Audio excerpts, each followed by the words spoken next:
I never expected my father's 70th birthday dinner to become the night I discovered he had been ranking his grandchildren like contestants in some twisted competition. Walking into Romano's steakhouse that Tuesday evening with my 7-year-old son, Dylan, I thought we were heading to a celebration. The hostess led us through the dimly lit restaurant toward a private dining room where my family waited. Dylan clutched a small wrapped gift he had made in art class, excited to give Grandpa Frank the painted picture frame, decorated with glitter and stickers. But the moment we stepped through those doors, everything changed. My father looked up from the head of an elegant table set for 8 and pointed toward a tiny corner table, meant for 2. "Adults and real grandkids here," he announced coldly. Dylan's face crumpled as he realized he would be eating alone. The shock of those words hit me like a physical blow, but what came next revealed the true depth of my father's calculated cruelty.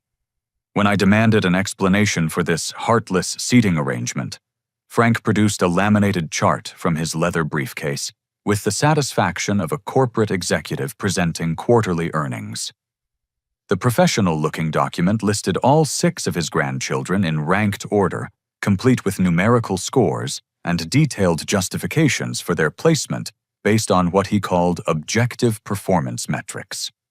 Dylan's name appeared at the bottom in red ink, marked with a devastating score of 12 out of 100 possible points.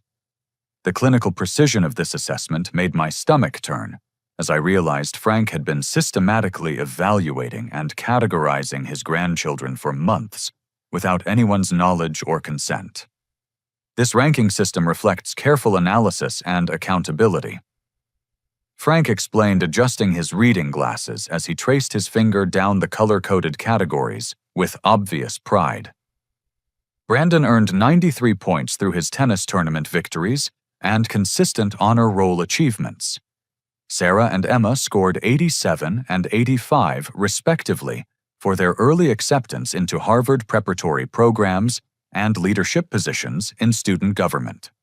My brother Marcus nodded approvingly from his position across the mahogany table, cutting into his perfectly prepared prime rib, with the satisfaction of someone whose children had exceeded expectations.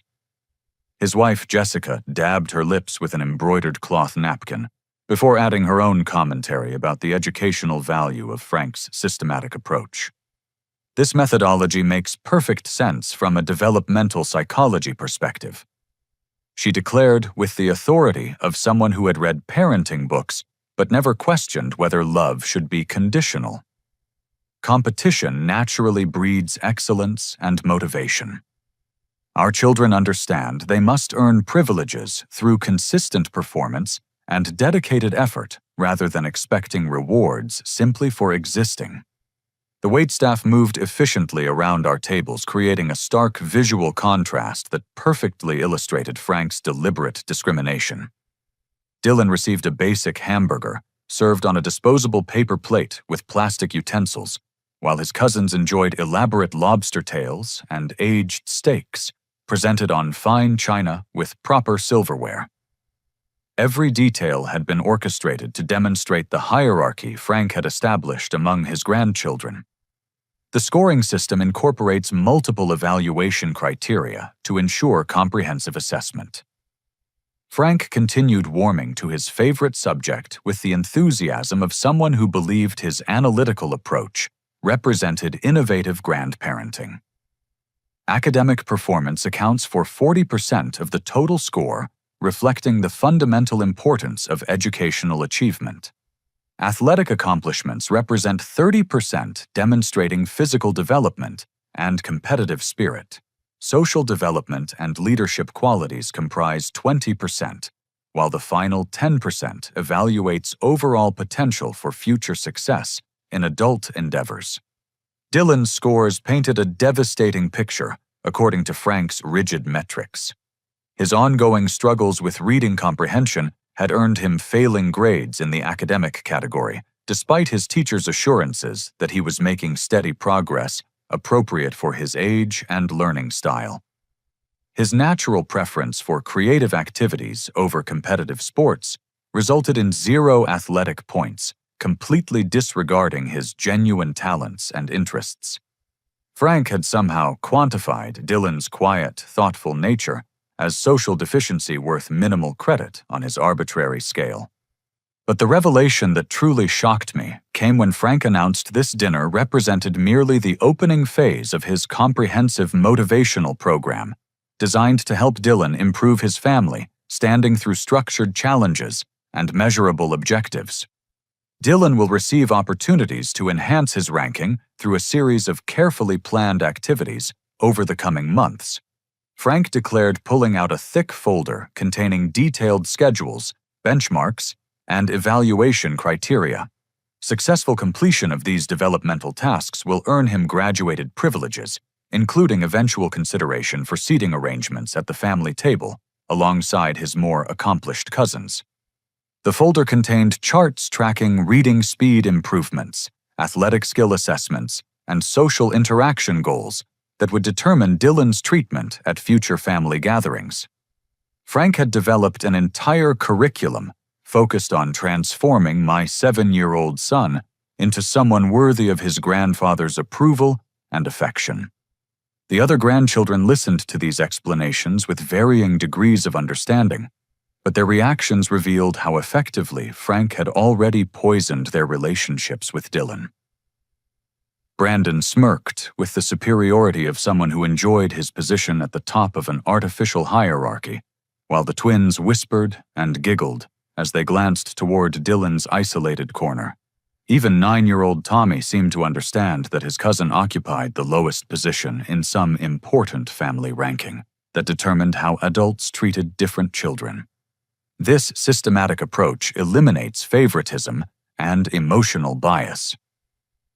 Frank concluded with the satisfied expression of someone who believed he had solved complex family dynamics through logical analysis. Dylan's current placement reflects his demonstrated performance, rather than subjective preferences or misguided sympathy. Improvement is entirely within his control if he chooses to make necessary efforts and adjustments to his behavior and priorities. I realized with growing horror that Frank wasn't implementing temporary discipline or motivation tactics. He had created a permanent caste system within our family that would follow these children throughout their development, shaping their relationships with each other and their understanding of how love and acceptance worked in the world. Sadhur Part 3. The psychological torture escalated rapidly as dinner progressed, and the other grandchildren began actively participating in Dylan's systematic humiliation under their grandfather's approving supervision. Brandon Marcus's 12-year-old son initiated the cruelty with calculated precision that revealed how thoroughly Frank had coached the children in their roles within his ranking system.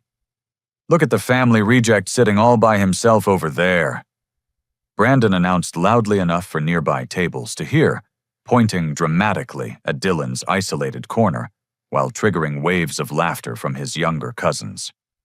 Maybe if he wasn't so completely stupid and weird, Grandpa would actually let him sit with the real family members who matter.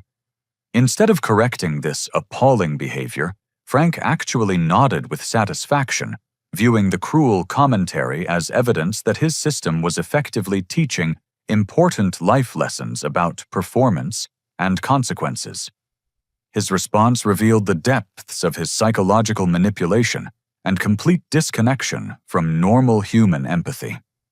Honest peer feedback provides valuable learning opportunities. Frank declared cutting into his expensive steak with deliberate precision while completely ignoring Dylan's visible distress.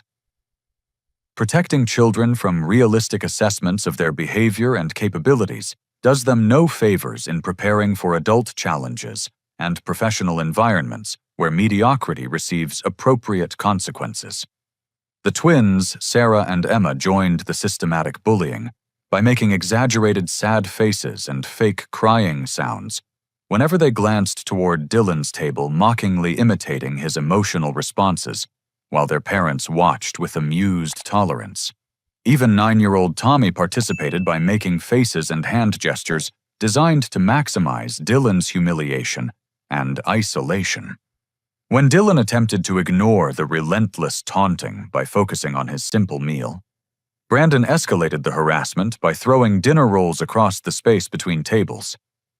Each piece of bread that bounced off Dylan's chair triggered fresh explosions of laughter from the other children, creating a feeding frenzy of cruelty that the adults not only permitted, but actively encouraged. Boys will be boys. Marcus chuckled when I shot him an expression of disbelief and anger. They're just engaging in natural childhood interactions and having harmless fun. Dylan needs to develop much thicker skin and better coping mechanisms if he expects to survive in the competitive real world, where feelings don't matter as much as results and performance. My sister Claire, who had remained uncomfortably silent throughout most of this systematic abuse, finally gathered enough courage to lean toward me with her smartphone displaying images that made my blood run cold with recognition and regret. Photo after photo revealed an established pattern of exclusion and discrimination that had been occurring for over a year, while I remained obliviously focused on work and personal responsibilities.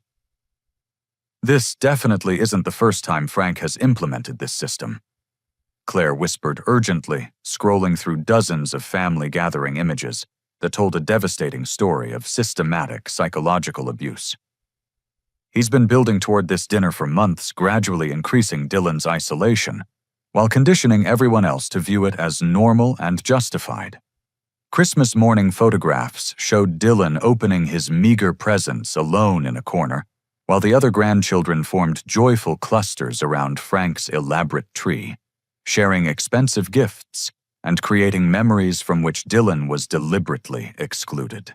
Family vacation pictures revealed group poses that consistently positioned Dylan standing awkwardly apart from his cousins, or completely absent from frame, despite being present at these supposedly inclusive gatherings. Frank has been documenting everything obsessively.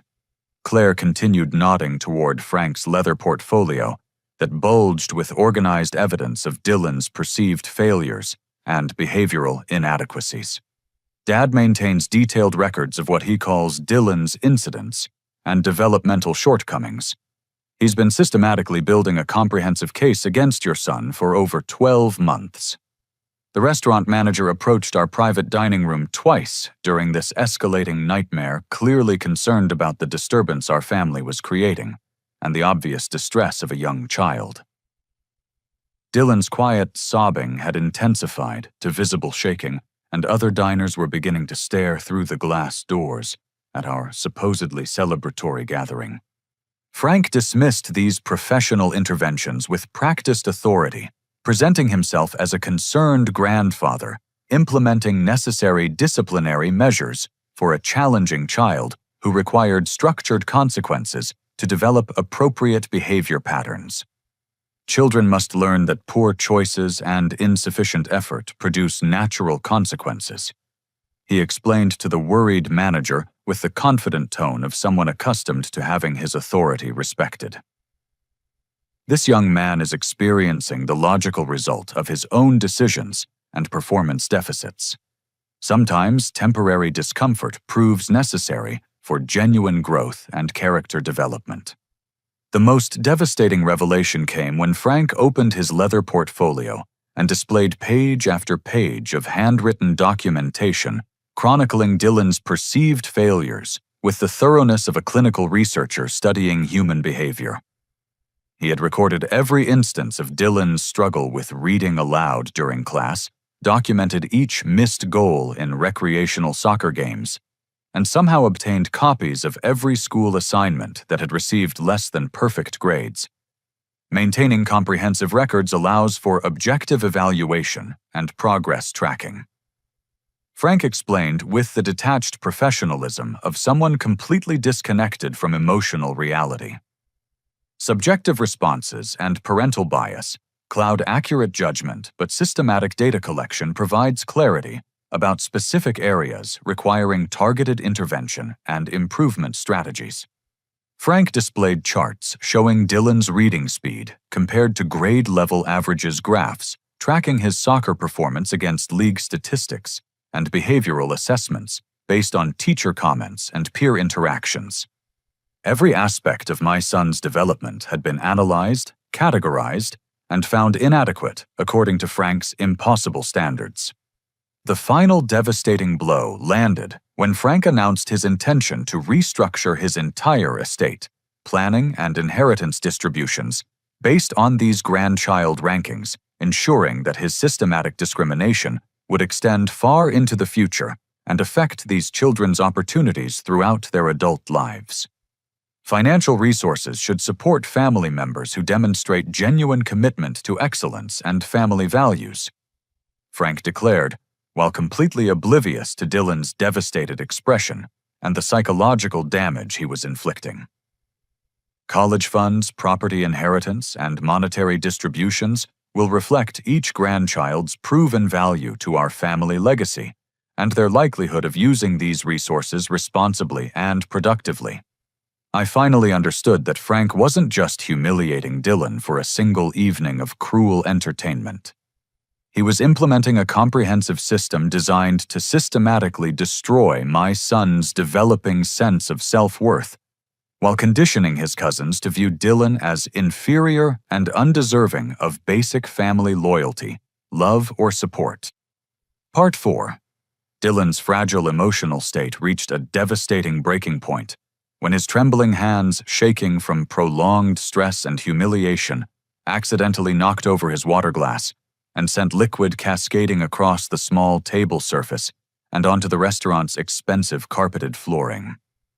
The simple accident, caused entirely by his distress from the ongoing psychological abuse, triggered an explosive reaction from Frank that shocked even the other adults into momentary uncomfortable silence.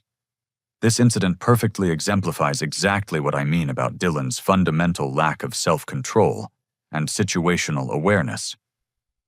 Frank roared, standing so abruptly that his heavy chair scraped loudly against the wooden floor and drew attention from nearby dining rooms. 7 years old, and this child still cannot manage basic motor functions or maintain appropriate behavior in public settings. This embarrassing display demonstrates precisely why Dylan requires intensive structure, consistent consequences, and immediate corrective intervention. Frank marched over to Dylan's isolated corner table with the aggressive posture of a drill sergeant confronting a disappointing recruit, beginning an intense verbal assault that reduced my son to terrified silence, while other diners watched in horror. Instead of showing any compassion for an obviously distressed child, Frank seized this minor accident as confirmation of his cruel assessment and justification for even harsher treatment.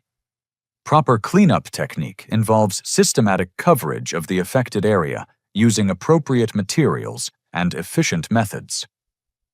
Frank instructed with the same condescending tone he might use to train an incompetent employee who had repeatedly failed basic tasks.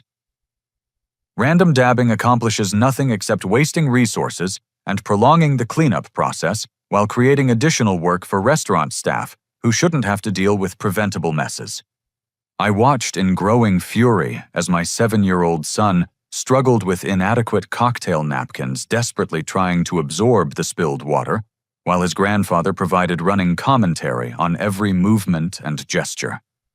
Dylan's small hands worked frantically to clean up the mess, while Frank critiqued his technique and berated him for lacking coordination and common sense. During this humiliating display of psychological abuse disguised as instruction, Claire pulled me aside and revealed information that fundamentally changed everything I thought I understood about my father's involvement in Dylan's ongoing struggles at school and in social situations.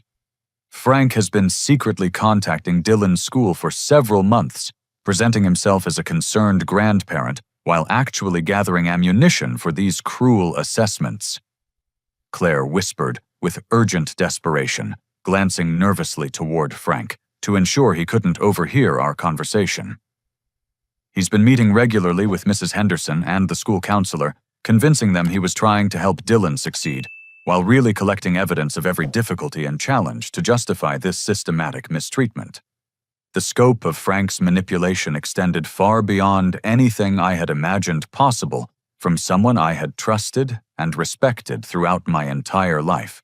My own brother Marcus finally admitted, without displaying any apparent shame or recognition of wrongdoing, that he had specifically instructed his children to systematically exclude Dylan from group text messages, social media posts, and school activities based on Frank's strategic recommendations. Dad explained that association with consistently underperforming family members could potentially damage our kids' social reputations and academic opportunities. Marcus said, while cutting another piece of steak completely disconnected from the emotional impact of his words. We have an obligation to protect our children's social standing and future prospects, even if that means making difficult decisions about family relationships and loyalties. Frank had been systematically coaching all the other grandchildren in sophisticated exclusion techniques, teaching them to view Dylan as a social and academic liability, rather than a family member deserving of basic loyalty support and inclusion. The cruelty I was witnessing wasn't spontaneous childhood meanness emerging from natural sibling rivalry, but carefully orchestrated psychological warfare designed and implemented by their own grandfather. The revelation that devastated me most completely came when Frank pulled out detailed hotel confirmation documents and outlined his plans to make this discriminatory ranking system a permanent fixture of all future family interactions and vacation experiences. Next month's family vacation to Myrtle Beach will provide excellent opportunities for continued evaluation and systematic assessment. Frank announced with obvious satisfaction, displaying printed reservations that revealed the full extent of his deliberate discrimination. Environmental factors significantly influence performance outcomes, so accommodation arrangements will reflect current rankings while providing motivation for improvement efforts. Frank had booked luxurious oceanfront suites with private balconies, room service access, and resort privileges for the highest-ranked grandchildren, while reserving a basic interior room with limited amenities for Dylan. The stark contrast in accommodations wasn't accidental oversight, but calculated psychological manipulation designed to ensure that even during supposedly enjoyable family vacations, the hierarchy would remain visible and constantly reinforced.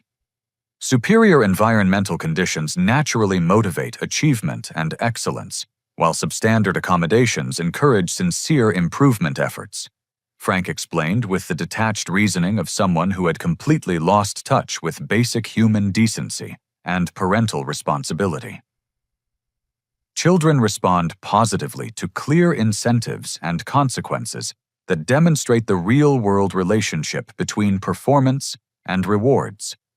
But the moment that finally shattered my last thread of patience and tolerance occurred when Frank retrieved his smartphone and began playing video footage he had secretly recorded throughout the entire evening.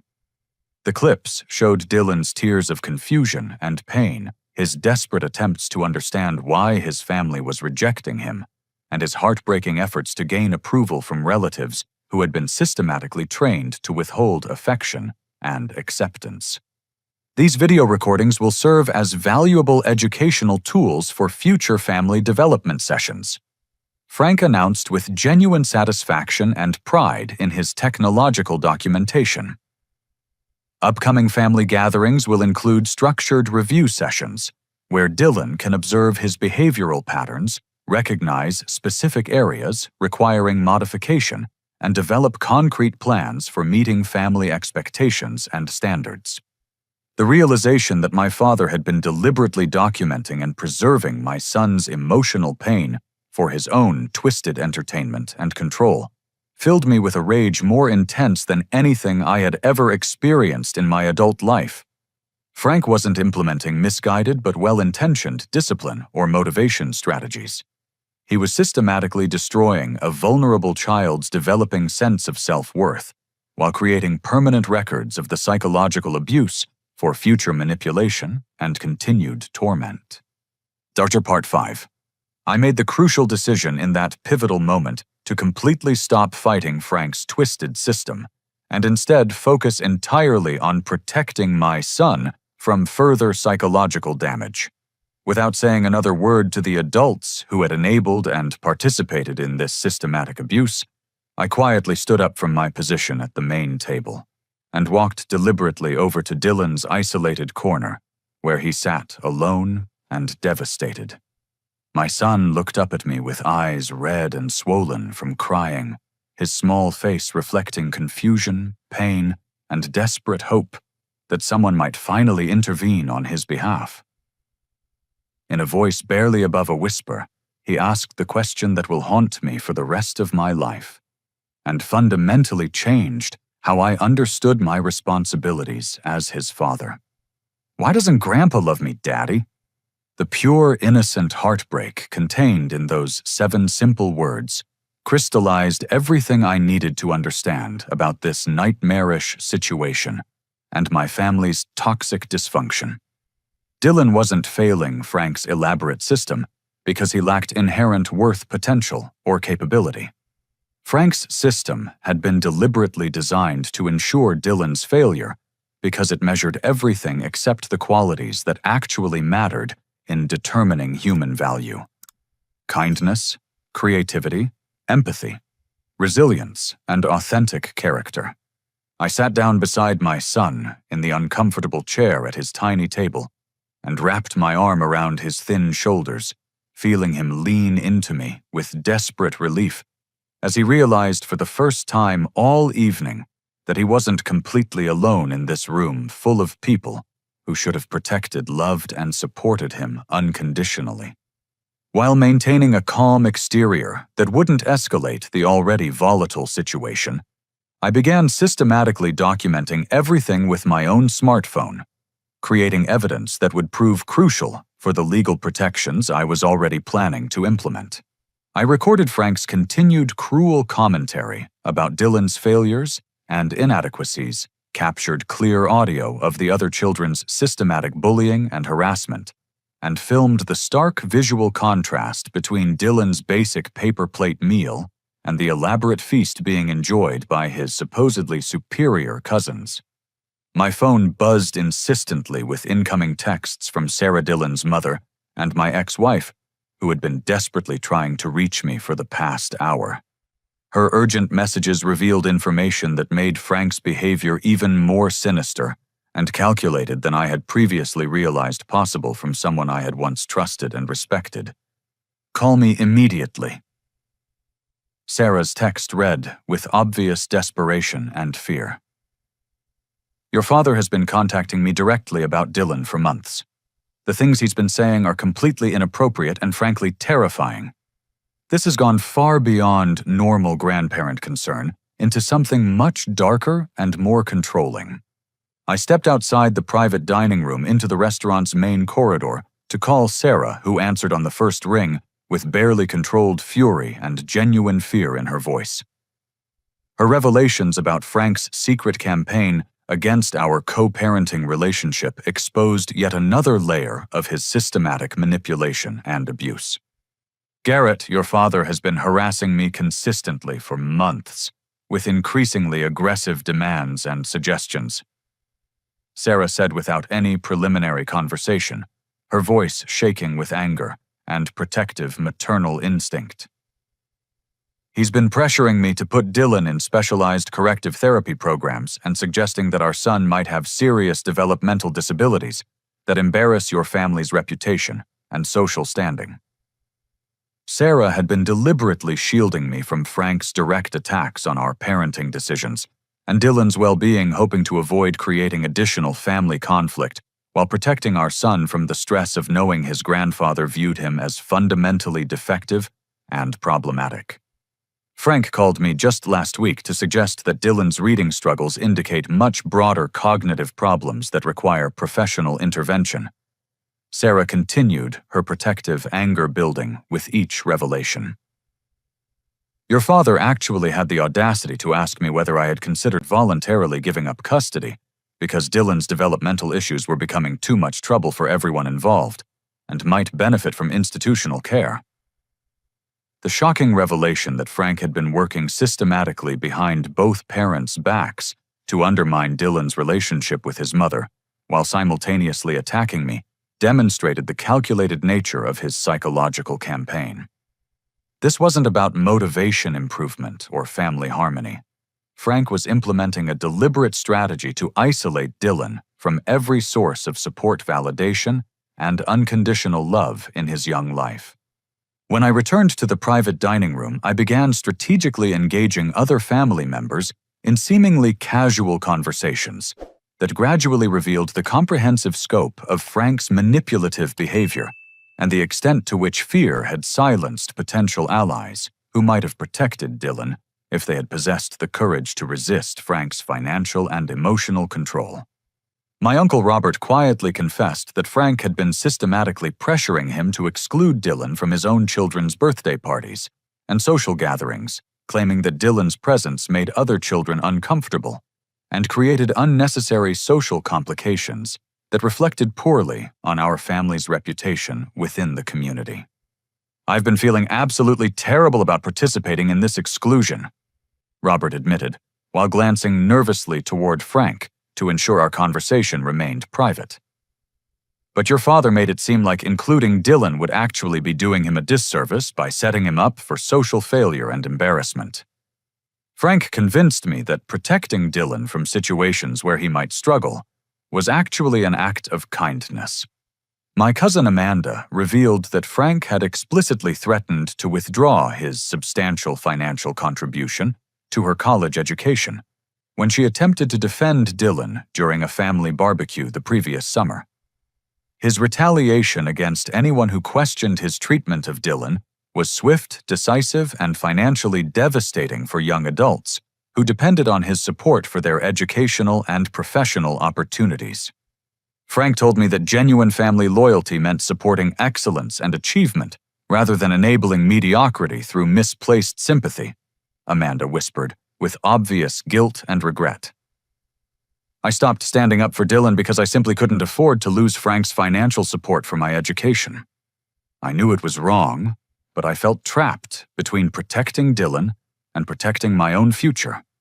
Each conversation revealed another carefully constructed layer of Frank's systematic campaign to isolate Dylan, while ensuring that other family members remained too frightened or financially dependent to risk intervention. He had created an intricate web of control that made resistance costly and dangerous for anyone who might have challenged his authority or questioned his methods. The most shocking discovery came when Amanda revealed that Frank had been meeting with Dylan's school counselor under completely false pretenses, claiming to have legal guardianship authority that allowed him to access confidential information about my son's emotional development, therapeutic needs, and psychological assessments. Frank told the counselor that you and Sarah had granted him educational decision-making authority because of your work schedules, Amanda explained, after overhearing a phone conversation during a school pickup. He convinced them that understanding Dylan's psychological weaknesses would allow for targeted intervention strategies designed to help him succeed academically and socially. Frank had been systematically exploiting professional therapeutic insights and confidential counseling session notes to inflict maximum psychological damage while maintaining the public appearance of concerned grandparent involvement in Dylan's educational development. He was using sensitive information about Dylan's anxiety, self-esteem struggles, and emotional vulnerabilities as weapons, rather than seeking genuine solutions or support for these challenges. Part 6.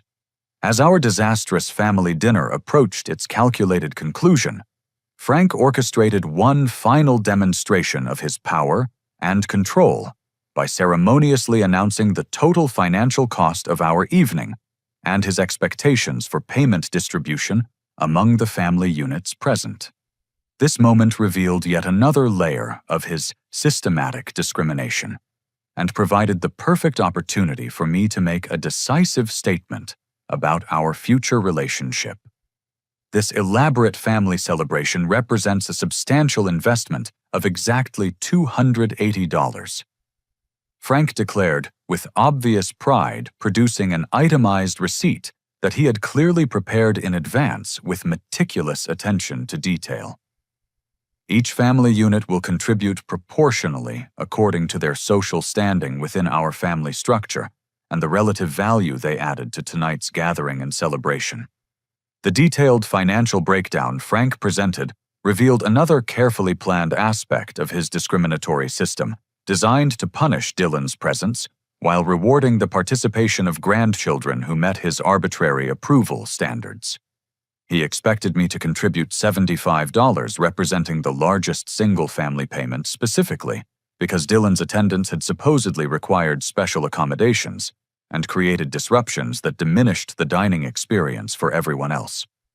Additional restaurant staffing was required to manage Dylan's behavioral issues and emotional outbursts. Frank explained while highlighting specific line items on the detailed receipt with obvious satisfaction. The establishment provided extra cleanup materials, required additional management intervention due to disturbances, and needed specialized service accommodations that wouldn't have been necessary if all children had demonstrated appropriate public behavior and self-control. Marcus and Jessica were expected to contribute only $40, despite having ordered the most expensive menu items and consuming 3 full bottles of premium wine throughout the evening. The twins had each selected lobster tail appetizers, followed by elaborate dessert courses, while Brandon had consumed 2 full appetizer portions, in addition to his aged steak dinner and specialty beverage selections. Frank's financial calculation deliberately ignored the actual consumption and cost differences, instead basing payment expectations on his subjective assessment of each family's social contribution to the evening's success. Dylan's basic hamburger and single soft drink had cost exactly $12, yet Frank was demanding that I pay more than 6 times that amount as punishment for bringing an allegedly problematic child to his birthday celebration. I learned through Claire's whispered revelations that this financial discrimination had become Frank's standard practice across all family events and gatherings over the past 18 months, representing another tool in his systematic campaign to make Dylan's participation increasingly burdensome and expensive for me, while subsidizing the involvement of children who earned his approval. Christmas dinner cost you $120, while Marcus paid only $60. Claire quietly informed me while showing calculations she had been tracking on her smartphone. Easter brunch required $90 from your family versus $30 from Jessica's family. Every single gathering has been financially structured to make Dylan's presence expensive while rewarding the participation of his cousins. Frank had been implementing this discriminatory pricing system across birthday parties, holiday celebrations, and vacation activities using financial pressure as psychological manipulation designed to gradually discourage Dylan's attendance at family events. The strategy was particularly insidious because it created the appearance of fairness while actually penalizing my son for existing within his own family structure. Frank had even extended this financial manipulation to gift exchanges and birthday celebrations, according to his ranking system, ensuring that every aspect of family interaction reinforced his hierarchical messages about worthiness and value. Top-performing grandchildren received substantial monetary gifts and elaborate presents purchased from expensive retailers, while Dylan consistently received token items from discount stores and clearance sections.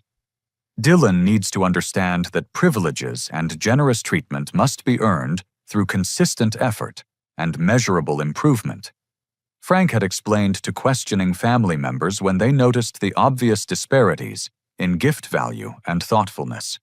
Providing identical experiences regardless of individual performance teaches children that mediocrity and lack of effort are acceptable approaches to life and relationships. The spending disparities weren't accidental oversight or budget constraints, but carefully calculated psychological messaging designed to reinforce Frank's assessment of each grandchild's relative value and potential. Every birthday, every holiday, every celebration became an opportunity to demonstrate who deserved investment and attention versus who required motivation through deliberate neglect. Marcus casually revealed during our payment discussion that Frank had recently funded his children's private tennis lessons, specialized academic tutoring, and elaborate European educational tour, while simultaneously claiming that his fixed retirement income made additional educational expenses completely impossible when I had requested help with Dylan's reading specialist. Dad believes in investing resources where they'll generate the highest returns, Marcus explained, without recognizing the cruelty of his words. Brandon and the twins demonstrate consistent achievement that justifies educational investments, while Dylan's performance suggests that additional tutoring might not produce meaningful improvements worth the financial expenditure. Frank produced a comprehensive spreadsheet tracking every dollar he had invested in each grandchild over the previous 3 years, with individual columns showing financial commitments, educational expenses, and recreational opportunities provided to each child. Dylan's column reflected minimal and steadily decreasing financial support, while his cousins enjoyed substantial and growing investments in their development, enrichment, and opportunities. Objective data demonstrates clear patterns of return on investment. Frank explained, while running his finger down the numerical comparisons with obvious satisfaction. Children who demonstrate appreciation for financial investment through improved academic and social performance deserve continued and expanded support.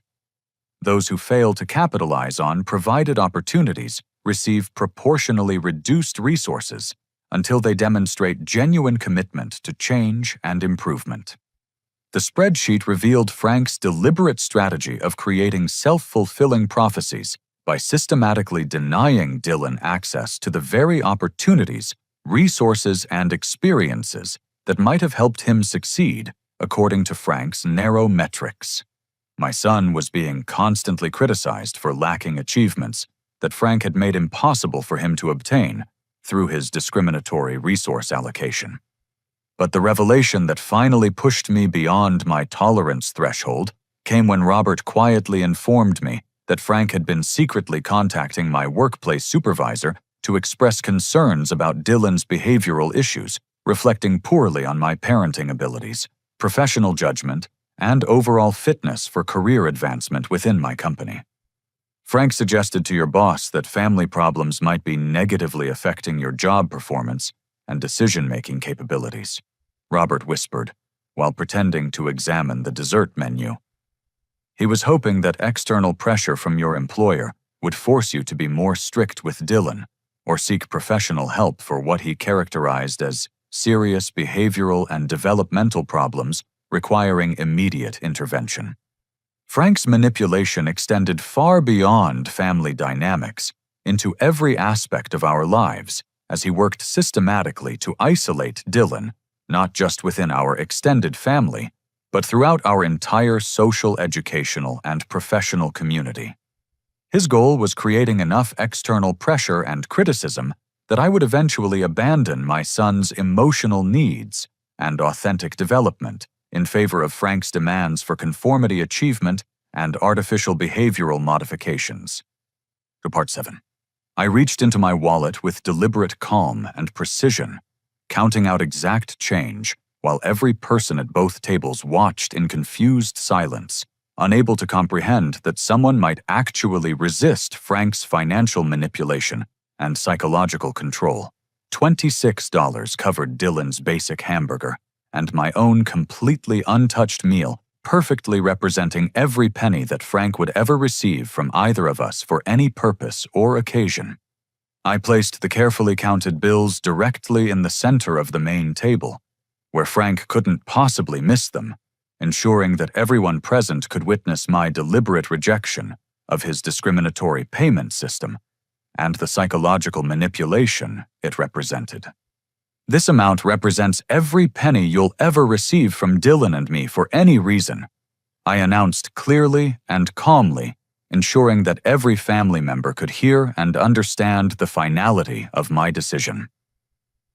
We're leaving this restaurant immediately, And this represents the last time you'll see either of us until you develop the capacity to understand that children deserve unconditional love, regardless of their test scores, athletic abilities, or performance on arbitrary evaluation systems.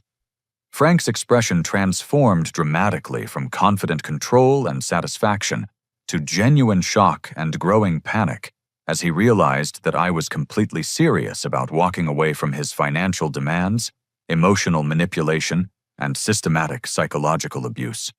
The man who had spent the entire evening orchestrating Dylan's humiliation and demonstrating his power over family relationships suddenly found himself losing control of the situation he had so carefully created. I stood up from my position at Dylan's small table and began addressing the entire gathering with the calm authority of someone who had finally seen through years of manipulation, gaslighting, and psychological abuse disguised as family leadership and concern for children's development. Dylan demonstrates genuine kindness toward elderly neighbors who live alone on our street, helping them carry heavy groceries and spending time sitting with them when they feel lonely or forgotten. I began sharing specific examples of character and compassion that Frank's ranking system completely ignored, while highlighting the moral deficits of the grandchildren he claimed represented superior achievement and family values. He creates beautiful original artwork that he gives freely to classmates who seem sad left out or struggling with personal challenges, offering comfort and friendship without expecting recognition or reward. Dylan shows natural empathy and emotional intelligence that none of your supposedly high-achieving grandchildren have demonstrated during this entire evening of systematic cruelty and deliberate exclusion. Each specific example I shared revealed authentic qualities and character traits that Frank's narrow performance metrics failed to recognize or value, while simultaneously exposing the selfishness, entitlement, and casual cruelty that characterized the behavior of the grandchildren he had ranked as superior family members. Brandon had never shown genuine interest in helping others, unless such assistance provided direct personal benefit or social recognition. The twins treated restaurant staff, store clerks, and service workers with casual disrespect, while expecting constant praise and admiration for meeting basic behavioral expectations. Tommy consistently followed his older cousin's example in excluding and mocking children who failed to meet their arbitrary social standards. Real success in life means raising children who genuinely care about other people's well-being and happiness, not raising children who compete for adult approval by systematically tearing down family members who don't fit artificial performance categories. I continued watching several adults shift uncomfortably as they recognized their own parenting failures, reflected in my words and observations. The restaurant's general manager materialized beside our table, having observed sufficient portions of the evening's events to understand that something deeply inappropriate and harmful had been occurring within his establishment. His intervention provided external validation that normal people recognized Frank's behavior as abusive rather than acceptable family discipline. "Sir, I wanted to personally validate your parking for this evening," the manager said diplomatically, handing me a complimentary ticket, while looking directly at Dylan with genuine kindness and concern. "Your son has demonstrated exceptional patience and remarkably good manners throughout dinner, despite experiencing obviously difficult circumstances that no child should have to endure." Other diners who had been observing our family's dysfunction began approaching as we prepared to leave, offering spontaneous support that provided a stark contrast to the rejection Dylan had experienced from his own relatives.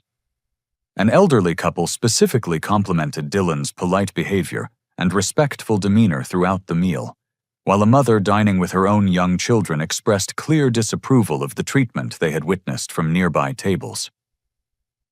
"Sometimes the people who know us least treat us with more genuine dignity and respect than those who should love us most," I observed, taking Dylan's small hand while he still clutched the carefully wrapped gift he had made for Frank, somehow still hoping to salvage a relationship that had never truly existed in any healthy or meaningful form. I announced my immediate implementation of complete and permanent no contact with Frank, effective from that precise moment, and continuing indefinitely until he demonstrated genuine understanding of the psychological damage he had inflicted and made concrete changes to his behavior and attitudes toward children. There will be no phone calls, no text messages, no family gatherings, no financial assistance of any kind, and absolutely no access to Dylan whatsoever. I declared firmly while blocking Frank's phone number and beginning mental preparations for the extensive boundary setting that would be required.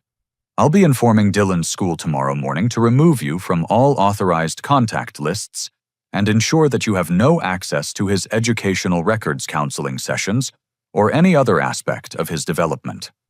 The power dynamic within the room had shifted completely and irreversibly. Frank, who had entered the evening confident in his control over family relationships and financial leverage, suddenly found himself facing the complete loss of access to his grandson and the public exposure of his systematic psychological abuse in front of family members who had previously supported or tolerated his methods. But my final strategic move was the revelation that truly terrified Frank and Marcus, while ensuring that other family members would understand the full scope of what had been occurring. I held up my smartphone, clearly displaying the recording application that had been running continuously throughout the entire dinner conversation. Every single word of tonight's conversation has been documented and preserved. I announced with calm determination. Frank's ranking system, the financial discrimination, the systematic emotional abuse, and everyone's participation in Dylan's deliberate humiliation and psychological torture has been recorded completely. I now possessed hours of clear audio and video evidence that would prove exactly what had occurred if anyone ever questioned my decision to protect Dylan from further contact with his grandfather. More importantly, I intended to share this comprehensive documentation with other family members who needed to understand the true nature of Frank's behavior and make their own informed decisions about his role in their children's lives and development. Frank's face had drained of color entirely as he realized that his carefully constructed public image as a loving grandfather and successful family patriarch was about to be exposed to everyone who mattered in his social, professional, and community circles. Report 8.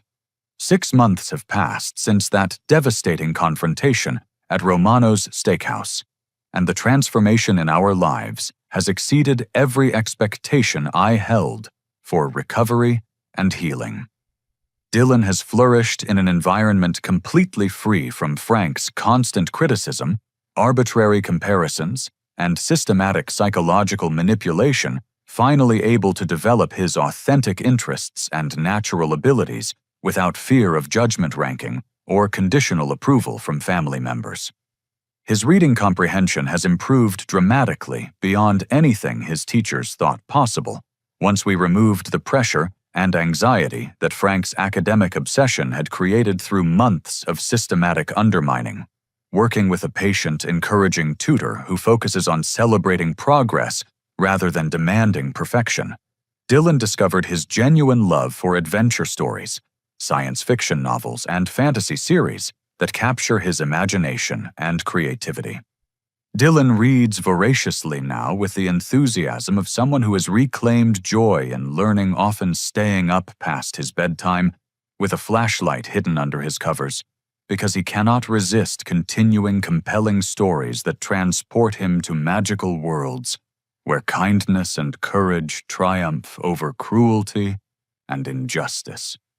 His artistic talents, which Frank had consistently dismissed as worthless pursuits that distracted from more important academic and athletic achievements, earned prestigious recognition in a regional young artists competition that celebrates creativity and original expression. Dylan's watercolor painting of a family of elephants protecting their youngest member from danger won first place in the elementary school division, bringing him the genuine achievement and confident pride that Frank's manufactured challenges and artificial rankings never could have provided. The emotional healing has proven equally profound and transformative. Dylan began working with a child psychologist who specializes in family trauma and systematic psychological abuse, learning healthy techniques for processing the rejection and humiliation he experienced while gradually rebuilding his fundamental sense of self-worth and personal value. Through art therapy, play therapy, and age-appropriate discussion techniques, Dylan has developed vocabulary for understanding that Frank's treatment reflected Frank's problems, rather than any deficiency in Dylan's character or potential. This crucial distinction has protected Dylan from internalizing the cruel messages about his worthiness that could have damaged his self-esteem permanently. "I'm really good at art and being kind to people and helping others feel better when they're sad," Dylan told me recently with the simple, honest confidence that every 7-year-old deserves to feel about themselves. "That's what makes me special and important, not getting perfect grades or winning trophies or being the best at everything like Grandpa Frank wanted." Sarah and I have grown significantly closer as co-parents through this challenging experience, united in our shared commitment to protecting Dylan from toxic family dynamics, while providing him with the unconditional love support and acceptance that healthy child development requires. She has expressed deep gratitude for my decision to prioritize Dylan's emotional well-being over family harmony and social expectations. "You showed Dylan that he's genuinely worth fighting for and protecting," Sarah said during one of our weekly coordination meetings. "That fundamental lesson about his inherent value will serve him well throughout his entire life whenever he encounters people who try to make him feel inadequate, unworthy, or conditionally acceptable based on artificial performance standards." The positive ripple effects of our no-contact decision have exposed Frank's manipulative treatment of other family members in ways none of us anticipated, leading to broader conversations about the toxic patterns that had been normalized and accepted within our extended family for generations, without question or resistance. My cousin Robert made the difficult decision to significantly limit Frank's access to his own children after learning about the comprehensive ranking system and understanding its profound psychological impact on developing minds. I realized that my kids were learning to treat love and acceptance as commodities that had to be earned through performance, rather than gifts freely given within healthy family relationships, Robert explained with obvious regret. "That's definitely not the foundational lesson I want them carrying into their own future relationships and parenting decisions." Amanda successfully transferred to a different university and secured alternative funding sources to escape Frank's financial control over her educational choices and career development. Living under constant evaluation judgment and threat of financial retaliation was systematically destroying my mental health and self-confidence, she admitted with relief. "I'd rather manage student loans and work study programs than spend 4 more years trying to meet impossible standards for approval that kept changing whenever I thought I had satisfied his expectations." Marcus and Jessica's marriage entered intensive counseling when Jessica finally recognized how their enthusiastic participation in Frank's ranking system had affected their own children's developing capacity for empathy, genuine human connection, and basic moral reasoning. Brandon's systematic cruelty toward Dylan had reflected broader patterns of entitlement and superiority that were damaging his relationships with peers, teachers, and other adults throughout his social environment. We inadvertently taught our children that love and family loyalty were conditional rewards based on achievement rather than fundamental commitments that don't fluctuate based on performance. Jessica acknowledged during a tearful phone conversation filled with genuine remorse. "Watching them become bullies who ranked other people's worth according to arbitrary criteria made me realize we had completely lost sight of what actually matters in raising good human beings with strong character." Frank has attempted reconciliation repeatedly through intermediary family members and increasingly desperate written communications, but he consistently refuses to acknowledge the psychological harm he caused or accept personal responsibility for his systematic emotional abuse and deliberate psychological manipulation. His letters and messages focus obsessively on Dylan's missed opportunities for improvement, rather than expressing genuine remorse for the pain, confusion, and trauma he deliberately inflicted. The boy could have benefited tremendously from structured challenges and honest feedback about his performance deficits, Frank wrote in his most recent attempt at re-establishing contact. Protecting him from realistic expectations and necessary criticism will only handicap his future development and success in competitive academic and professional environments that won't accommodate his sensitivity. His complete inability to understand that children need unconditional love and acceptance, rather than constant evaluation and criticism, demonstrates that he remains fundamentally unchanged despite experiencing the natural consequences of his harmful behavior. Frank's physical health has declined noticeably due to stress and increasing isolation from family members, but he continues to view himself as the victim of our unreasonable expectations, rather than recognizing himself as the perpetrator of systematic psychological abuse.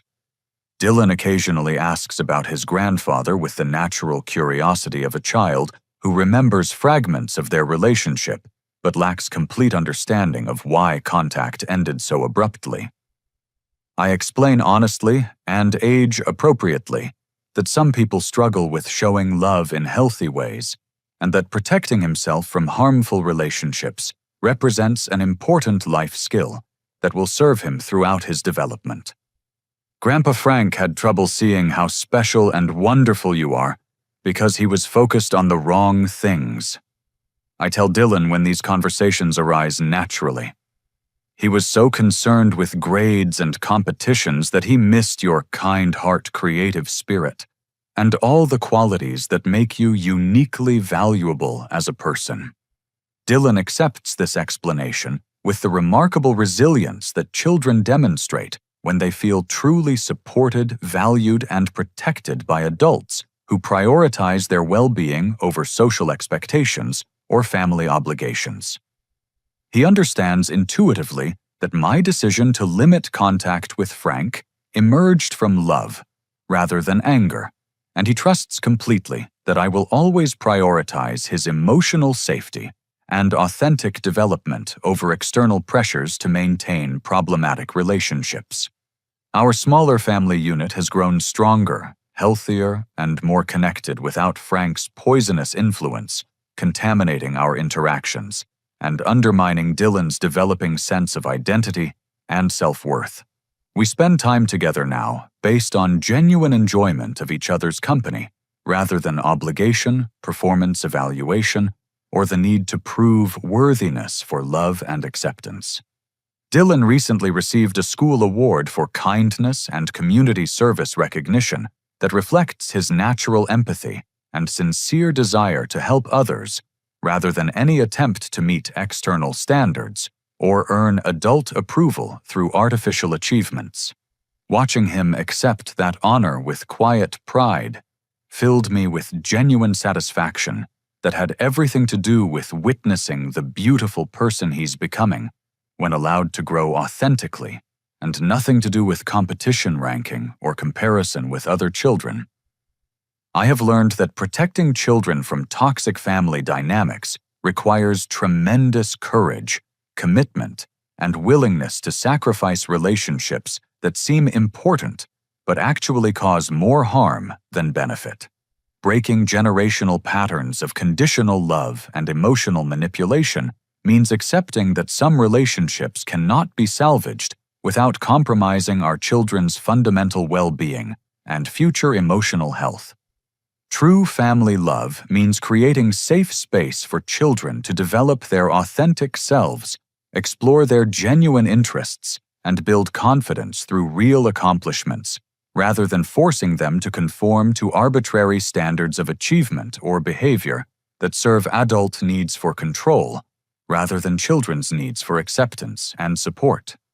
Dylan's worth was never determined by Frank's elaborate ranking system, but by his inherent dignity as a unique human being, deserving of unconditional love, respect, and support, regardless of his academic performance, athletic ability, or social development compared to other children. Every child possesses intrinsic value that doesn't require justification through achievement or performance. The most crucial lesson from this painful but ultimately transformative experience is that sometimes the most genuinely loving action we can take involves walking away from people who refuse to change their harmful behavior, even when those people are family members we once respected, trusted, and wanted to please. Creating firm boundaries around toxic relationships teaches children that they deserve consistent kindness and respect throughout their lives.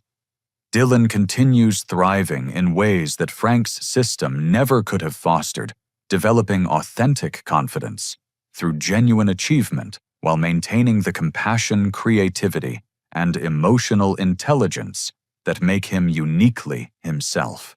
Our family has healed stronger and healthier without Frank's destructive influence, demonstrating clearly that love should inspire growth and authentic development rather than demand conformity to narrow definitions of success and worthiness. Have you ever faced the heartbreaking choice between maintaining family relationships and protecting someone you love from systematic emotional harm and psychological manipulation? What would you do if confronted with a situation where a family member was deliberately undermining a child's developing sense of self-worth through constant comparison, conditional approval, and systematic exclusion from family love and support? How do you balance loyalty to older family members with the responsibility to protect children from toxic dynamics that could affect their emotional development for years to come?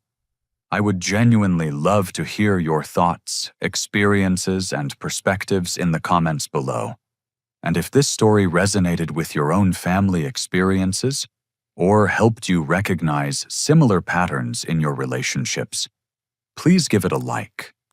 And consider subscribing for more authentic stories about family dynamics, personal growth, and the courage required to break harmful generational patterns.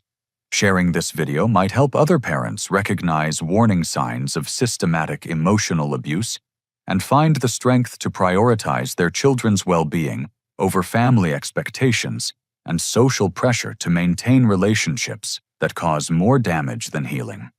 Thank you for listening to our journey with patience and understanding.